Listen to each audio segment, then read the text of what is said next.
are the things that will undergird your conviction in terms of, I have found who to marry, arriving at conviction? Number one, your conviction is strengthened or confirmed.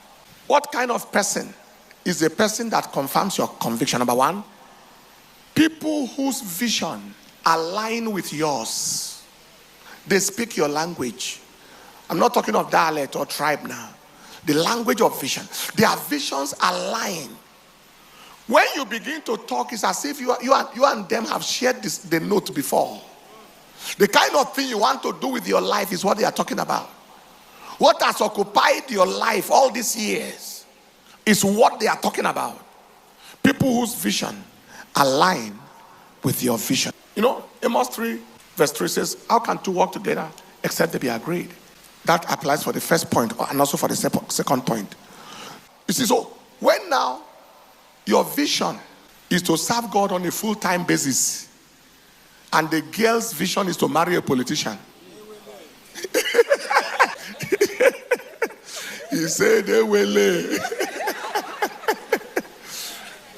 And you want to convince her that no, it is pastor you want to be. No. I've seen some young girls married pastors.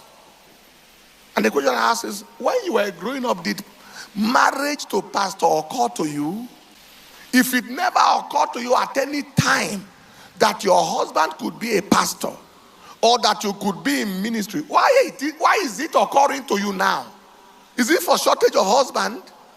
People whose vision aligns with yours. Number two, people with whom you quickly come into agreement. Quickly. You know that this man or this woman is yours if you quickly come into agreement on matters. Because the Bible said, two cannot walk. How can two walk together except they be agreed? From day one, you are arguing on things. We are not talking about marriage yet. You are still in courtship. You can't see, you don't see the same thing. If you see things opposite. Conviction is not solid. People with whom you quickly come into agreement. Number three, it is people in whose presence you find peace and rest. The man that is your husband, the woman that is your wife, in their company you find peace, you find rest. It is not stress. I shared that with you already, Psalm 85, and in verse 8, the Lord's leading is peace. You find peace, you are at peace. When you are hanging around somebody and all you have is tension, pressure, agitation, worry, something is wrong. Fourthly, it is people with whom you see the future. You can see a future with this woman. You can see a future with this man. He may not have money today. He may not look like he has anything now. But with this guy, you perceive a future. I didn't have a car or have anything when my wife met me, but she saw a future. Massive future. He said it turned out more than she saw. Truly. That's true. Do you understand what I'm talking about? You should see a future. When you are connected to somebody, you can't perceive any tomorrow. That is, by the time tomorrow arrives, marriage is over. You don't see 20 years together. You can't see 25 years together. You can't see forever together. People with whom you see a future. Ruth chapter 1 verse 16. Ruth saw her future with Naomi. Your God shall be my God. Where you die, I will die. Nothing, me and you, nothing can separate us. It's like sun and shadow. It's like tortoise and shell. Where you die, I will die. Nothing. I am tied to you for life. In fact, your husband or your wife is the person you don't see a future without. Yeah. Literally. Like Ruth. It's like, I cannot foresee a future if I'm not, without you being in my cycle. You see a future together. You literally can't see a future without. Number 5, that anchors your conviction is people you gladly love to identify with and you are, in a positive sense, proud of. You gladly love to identify with them. People you gladly love to identify with. Joseph of Arimathea came out to gladly identify with Jesus, even in death. After Peter has denied, Thomas doubted, Judas betrayed, he came out publicly, beat his chest. Matthew 27:57. I am with that man.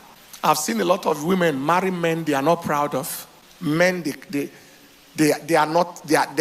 are ashamed to identify with. Huh? One woman told a story. Very, very, very, very funny story. The story is not funny. Sorry, I'm using the wrong word. Very, very bad story. She just got married to her husband. Here they were at an international airport. And a young lady ran to embrace the man. Oh, how are you? How is everything? Fine, long time. God bless you. And he continued going.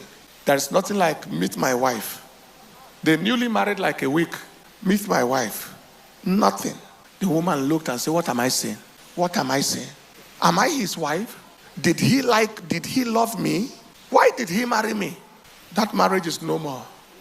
The people are alive, but the marriage is no more. Are you glad? My wife goes with me everywhere. And in a sense, I feel something is amiss if she's not there.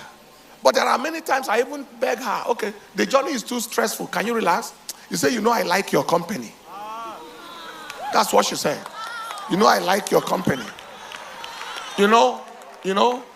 I don't want to be away. I don't want to even go and watch it later. I want to be there. Am I communicating at all? And I said, when we came back from one of the crusades, I said, try and go and sleep now. Rest very well between now and the next crusade, so that nobody accuse me of dragging you and suffering you and making you so tired because I'm a boy, you are a girl.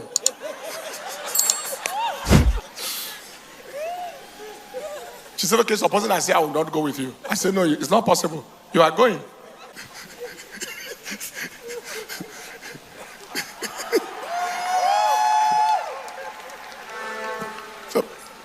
Supposing I say you are not going with you. I said, it's not possible. You are going. Do you understand what I'm saying? Don't marry a man that you cannot boldly introduce to your friends. You are too ashamed in case they look down on him and look down on you. Why then do you marry him? Don't marry a woman that you cannot pull for. Don't do like those villagers used to do in the village. The man is walking in the front. The woman is far at the back. Mwakego, are you coming? Those local... are you coming? If I too.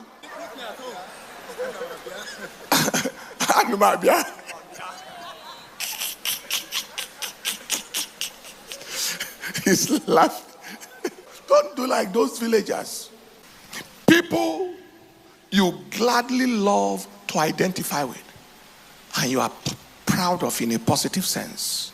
Number 6, that will help your conviction is people or the person that you are physically attracted to. Physically. You both love and like their person. That is on a physical note. Because you may enter the relationship by the leading of the Lord and by spiritual leading, but relationship is maintained by physicality. Oh yeah, physicalness. Men have eyes, and the purpose of the eyes is to see. Women have ears, and the ears hear. That is, you like their person. That's I like you. You love them, you also like them.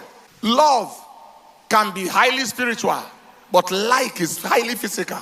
I am happy to be with you.